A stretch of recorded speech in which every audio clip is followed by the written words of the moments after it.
From his Central Texas Command Center, deep behind enemy lines, the information war continues. It's Alex Jones and the GCN Radio Network.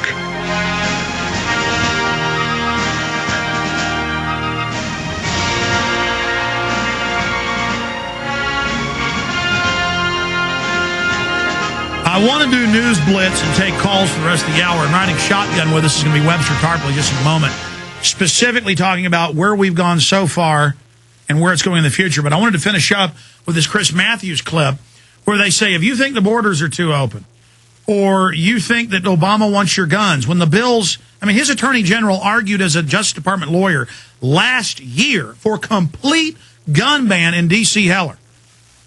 Sotomayor wrote a book saying there's no Second Amendment. She was asked about it, and she said, well, I won't say if you have a right or not, to even self-defense.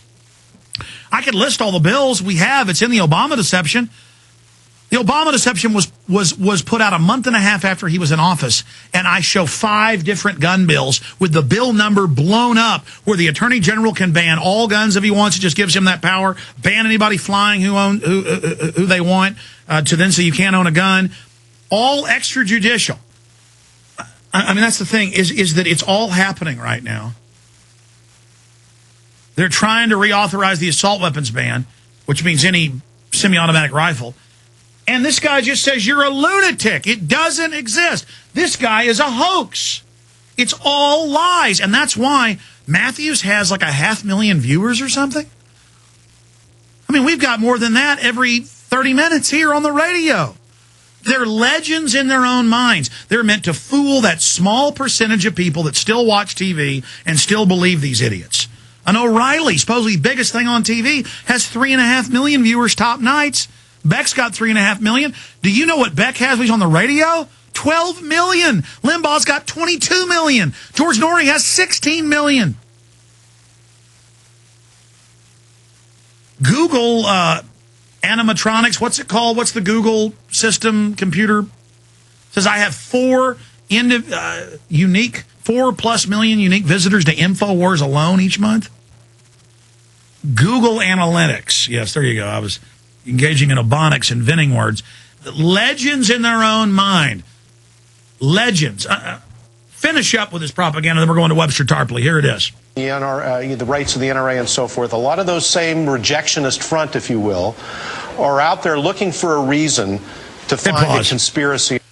See, he's saying conspiracy theory. If you believe there's rights, he never says Second Amendment. It's always the NRA. See, which is a controlled opposition group. They never talk about your Second Amendment. It's always the NRA, turning your right into some group.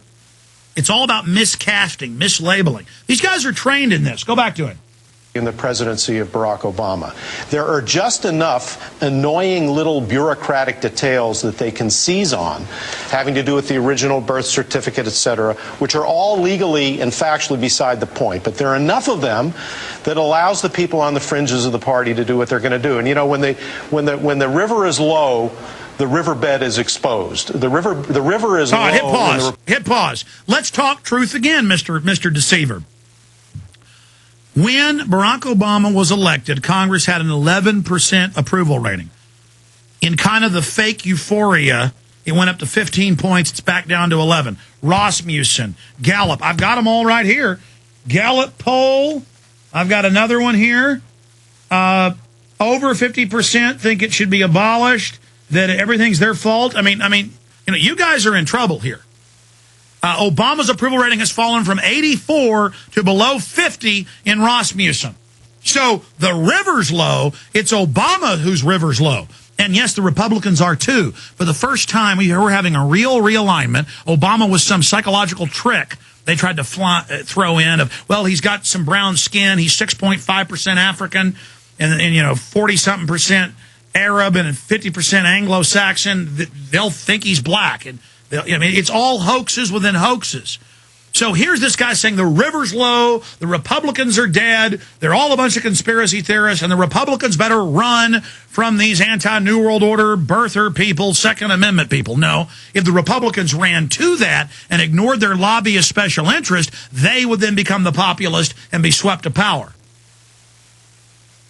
But see, the lobbyists and the media, it's their job to keep all these politicians are not that smart. They just follow what their advisors tell them, who are a bunch of propagandists. They try to demonize Ron Paul in a minute, and Matthews, being CIA, says, no, because they lost their fight demonizing him, so they've now capitulated. No, he's not with them. They don't want to give us, quote, anti-New World Order people the credibility of Ron Paul being associated with us. They already tried to destroy Paul with Bruno and everything else. It all failed. This is very sophisticated. So he's saying the river is low for the Republicans. Yeah, but it's even lower for Obama.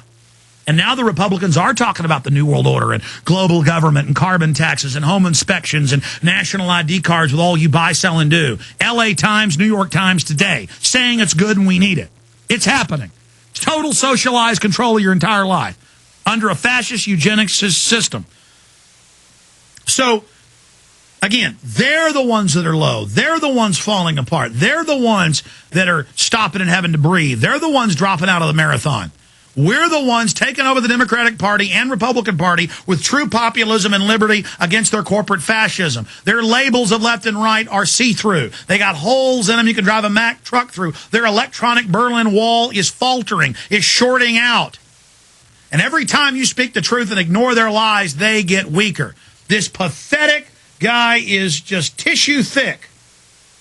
And so, yeah, all the political parties in the establishment are in crisis. You're in crisis. Your riverbed is low. And so what you see is the real grassroots taking over what's left of the parties, and they are panicked.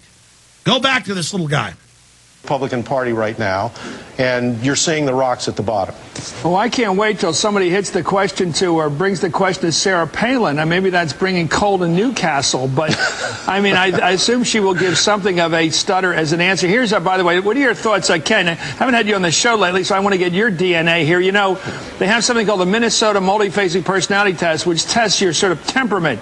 And I remember taking the test to be an RA in grad school, and they ask you questions, but do you like tennis or baseball, that kind of thing? Do you rather play chess, an indoor thing, or go outside, or whatever? And then right in the middle of it, they say things like, is someone chasing you right now? And is someone trying to kill you? They intersperse those questions to catch the full mooners. I think a lot of these people who believe this stuff will say yes. Because if you believe this, you probably believe the worst. All right, pause. What are your thoughts? See, these guys are total control freaks, and they can't stand the fact. Look at these full mooners. They're mentally ill. The psychological test show. Yeah, he just mixes in something about a test. Oh, it sounds scientific. They believe the borders are open. They believe the government wants their guns. They believe the banks are looting them. They believe there's a Bilderberg group. The Bilderberg's writing op-eds now in major papers calling for world government.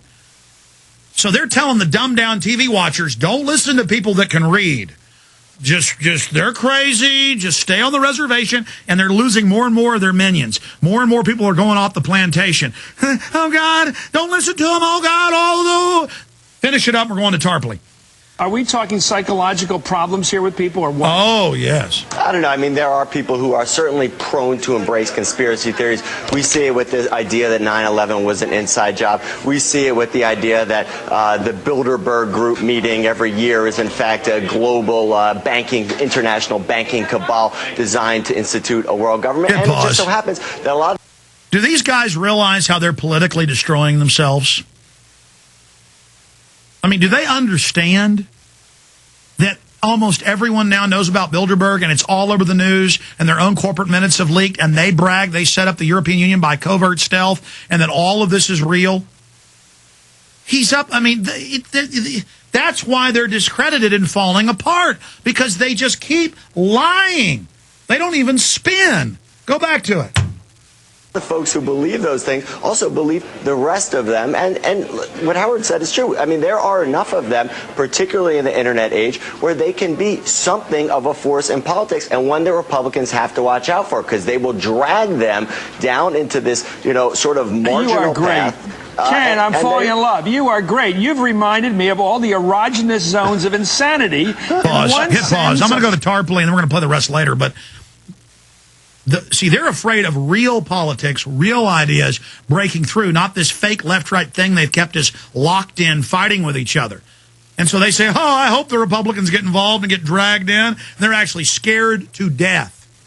Because all these years they said none of this existed. Now the public's finding out. We're on the verge of a revolution, a renaissance, an awakening, an enlightenment of understanding, thanks to people like Webster Griffin